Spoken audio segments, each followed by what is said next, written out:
প্রথমেই জানবো নোয়াখালীর খবর।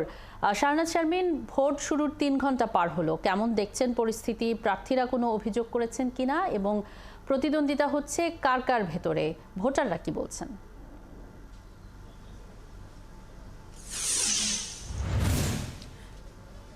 ধন্যবাদ তিথি। আপনি যেটি বলছিলেন, ভোট গ্রহণের প্রায় 1 ঘন্টা চলে গেছে। এখন পর্যন্ত আমরা রিটার্নিং কর্মকর্তার সাথে কথা বলেছি। তিনি বলেছেন ভোট গ্রহণের এই পর্যন্ত 3 ঘন্টায় 10% ভোট পড়েছে।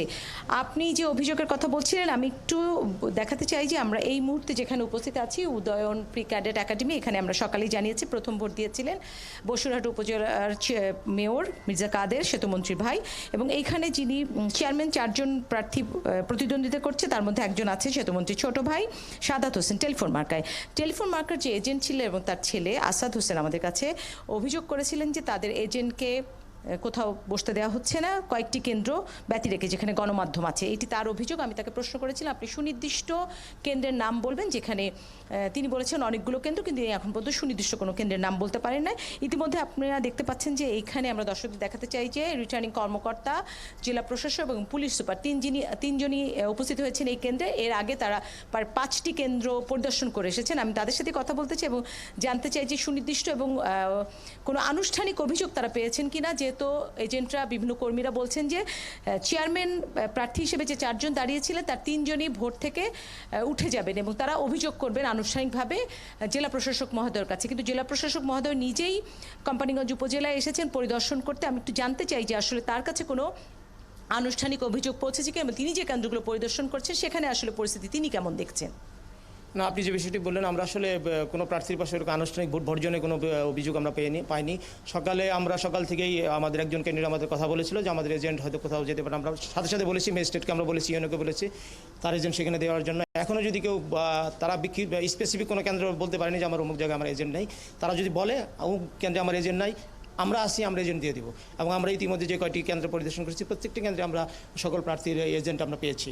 এবং আমার এখন পর্যন্ত মনে হচ্ছে ভোটের পরিস্থিতি ভালো হচ্ছে। আস্তে আস্তে ভোটাররা বাড়তেছে। সকালে এটা ভোটারের স্বাভাবিকভাবে ভোটার উপস্থিতি কম থাকে, বেলা বাড়ার সাথে সাথে ভোটার উপস্থিতি বেড়ে যাচ্ছে। আমরা আশা করি ভোটটি সুন্দর হবে এবং ভোট সুন্দর করার জন্য আমাদের মূল প্রায়োরিটি, মানুষ ভোট কেন্দ্রে আসবে, ভোট দিয়ে বাসায় ফেরত যাবে।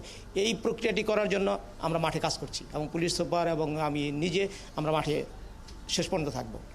যেই অভিযোগটি করছেন এজেন্ট এবং কর্মীরা যে তাদের ভোটারদের আসতে দিতে চাচ্ছে না, আইন শৃঙ্খলা পরিস্থিতি বা নিরাপত্তার সংকট আছে কিনা আমি জানতে চাই পুলিশ সুপারের কাছে। ধন্যবাদ আপনাকে। না, আমি বলবো সম্পূর্ণ সুষ্ঠু, সুন্দর, শান্তিপূর্ণ পরিবেশেই ভোটাধিকার প্রয়োগ করতে পারবে। আগেও বলেছি, তো এরকম কোনো নিউজ আমার কাছে নাই, বা ভোটাধিকার প্রয়োগের ক্ষেত্রে কোনো বাধাগ্রস্ত হচ্ছে এরকম খবর আমার কাছে নাই। আমি বলবো শান্তিপূর্ণ পরিবেশই বিরাজ। আপনি বলেছিলেন যে গুরুত্বপূর্ণ কেন্দ্রগুলোতে 18 থেকে 20 জনকে আপনারা দিবেন। আমার 4 স্তরের নিরাপত্তা আছে এখানে। কেন্দ্রে স্ট্যাটিক ডিউটি তো আছে, পাশাপাশি স্ট্রাইকিং আছে, মোবাইল আছে, সঙ্গে সহায়ক শক্তি হিসেবে বিজিবি আছে, এক্সিকিউটিভ ম্যাজিস্ট্রেট আছে। সো ভোটার পরিবেশে ভোটাধিকার প্রয়োগের ক্ষেত্রে বাধা দেওয়ার মতো কোনো স্কোপ নাই।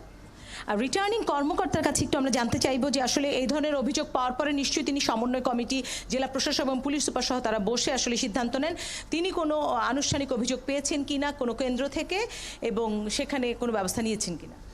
যে এ ধরনের আমি আনুষ্ঠানিক কোনো অভিযোগ পাইনি। আপনি জেনে থাকবেন আমাদের নির্বাচন উপলক্ষে নির্বাচন মনিটরিং টিম রয়েছে এবং ভিজিলেন্স ও অবজারভেশন টিম রয়েছে। এছাড়াও একটা আইন শৃঙ্খলা রক্ষাকারী সেল আমরা গঠন করেছি ইলেকশন কমিশনের সিদ্ধান্তের প্রেক্ষিতে। তারা মাঠে অবজার্ভ করছেন এবং তারাও আমাদেরকে এখন পর্যন্ত কোনো সুনির্দিষ্ট এই ধরনের কোনো বিষয় জানাননি। তো অভিযোগ যদি আমরা পেয়ে থাকি, আমরা অবশ্যই সেটা দেখব, সেটা দেখে প্রয়োজনীয় ব্যবস্থা গ্রহণ করব। তিথি, আমরা শুনছিলাম শাহনাজ শারমিন, আপনার মাধ্যমে আমরা অন্যান্য এলাকার খবরও জানবো।